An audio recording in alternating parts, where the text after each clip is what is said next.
প্রধানমন্ত্রীর উদ্বোধনের দিনই শুরু হয়ে যাবে পরিষেবা। নোয়াপাড়া থেকে বিমানবন্দর মেট্রো পরিষেবা শুরু সোমবার থেকে।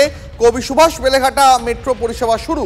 আরও একবার জানাই আপনাদের, উদ্বোধনের দিনই হাওড়া ময়দান থেকে সেক্টর 5 মেট্রো পরিষেবা পাবেন যাত্রীরা। প্রধানমন্ত্রীর উদ্বোধনের দিনই পরিষেবা চালু হয়ে যাবে। নোয়াপাড়া থেকে বিমানবন্দর মেট্রো পরিষেবা শুরু সোমবার থেকে। কবি সুভাষ থেকে বেলেঘাটা মেট্রো পরিষেবাও শুরু হচ্ছে সোমবার থেকে।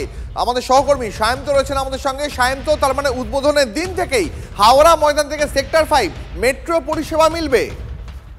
দেখো, দীর্ঘ প্রতীক্ষার অবসান তো বলাই চলে, কারণ আগামী 22 আগস্ট প্রধানমন্ত্রীর হাত ধরে কলকাতার 3টে প্রেস্টিজিয়াস প্রজেক্টের উদ্বোধন এবং তারপরে যেটা রেল বোর্ডের তরফে ছাড়পত্র এসে গিয়েছে, আগামী 22 তারিখে উদ্বোধনের পরই ইস্ট ওয়েস্ট মেট্রো পরিষেবার, যেটা সল্টলেক সেক্টর 5 থেকে হাওড়া ময়দান সাধারণ মানুষের জন্য খুলে দেওয়া হবে বাণিজ্যিকভাবে। সেই দিনই তারা ব্যবহার করতে পারবে।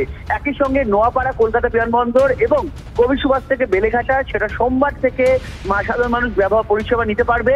অর্থাৎ দীর্ঘদিন যেটা নিয়ে অপেক্ষা ছিল, বউবাজারের বাড়ি বিপর্যয়ের পর সবকিছু মিলে সে অপেক্ষার অবসান ঘটলো। 22 তারিখ থেকে সাধারণ মানুষ সেক্টর 5 থেকে হাওড়া ময়দান এবং হাওড়া ময়দান সেক্টর 5 অত্যন্ত কম সময়ের মধ্যে পৌঁছে যেতে পারবে। ইতিমধ্যে মেট্রোর তরফে ছাড়পত্র মিলেছে। ধন্যবাদ সায়ন্ত।